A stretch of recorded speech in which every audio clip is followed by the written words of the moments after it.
नमस्कार सर्व शेतकरी बांधवांनो, आज नानाजी देशमुख संजीवनी प्रकल्पांतर्गत आपण छत्रपती संभाजीनगर तालुका फुलंब्री आणि गाव आहे धानोरा या गावी उभा आहोत आणि आपलं एक कौतुकास्पद अभिनंदन करावं वाटतं की नानाजी देशमुख संजीवनी प्रकल्पांतर्गत आपलं गाव आलेलं आहे आणि या गावामध्ये एक प्रकारचं चांगल्या प्रकारे विकास होईल आणि जी काही कामं असतील तुम्हाला अत्यावश्यक पैसे देत आले, बंदिस्त शेळी पालन आलं, विविध प्रकारच्या योजना आपल्याला मिळतील. आता याच्यामध्ये आपण एका थोडशा म्हणजे 5 मिनिटाच्या 10 मिनिटाच्या अवधीमध्ये शून्य मशागत तंत्रज्ञान जे ऐकतो आणि शून्य मशागत तंत्रज्ञानानं आज शेतीवर भला मोठ्या प्रमाणात खर्च होऊ लागला आणि शेतीमध्ये भूमातेमध्ये काळ्या आईला कर्बा म्हणजे रक्त आणि काळ्या आईचं रक्त हे आटत चाललं. नेहमीच्या सातत्यानं तुमच्या नांगराच्या पाळ्या घातल्यामुळे हे जमीन खराब होत चालली.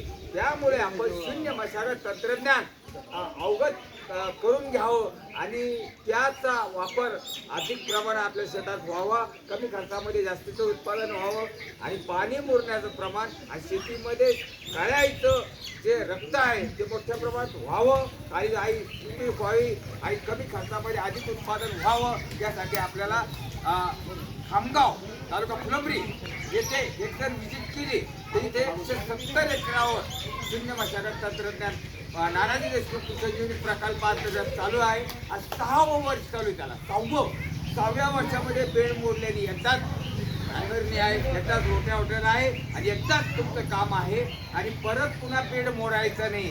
बऱ्याच वेळेस तुम्ही युट्यूबला माझा ऐकता आणि ते चालू आहे.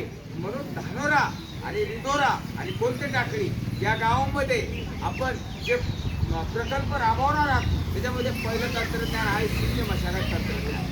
आणि शून्य मशागत तंत्रज्ञानमध्ये एकदाच नांगरणी, एकदाच रोट्या आणि एकदाच हे बेड पाडले की पुन्हा नाही बेड मोडायचा, पुन्हा नाही.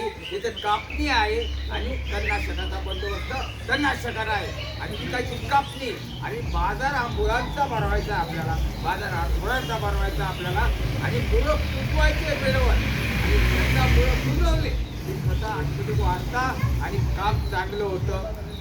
आपल्याला आम्ही जाता शुभेच्छा व्यक्त करतो की नानाजी देशमुख प्रकल्प हा अतिशय चांगला आहे. मी गेली 6-7 वर्षापासून याच्यावर काम करतोय आणि मी तंत्र समन्वयक म्हणून काम करतो आणि जवळपास आता हे जवळ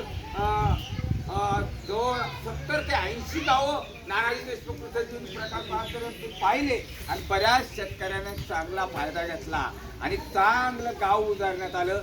चांगले शेतकरी कामाला लागले आणि शेडनेटमधून शेततळ्यामधून पाण्यामधून बराचसा विकास झाला. त्यात शंका नाही. पुन्हा तुम्हाला एकदा सदिच्छा व्यक्त करतो आणि नानाजी देशमुख संजीवनी प्रकल्पांतर्गत तुम्ही शून्य मशागत तंत्रज्ञान आधार घ्यावा आणि चांगलं काम बघावं आणि तत्पूर्वी एक व्हिजिट मौजे खामगाव तालुका फुलंब्री येथे करावा. धन्यवाद. नमस्कार.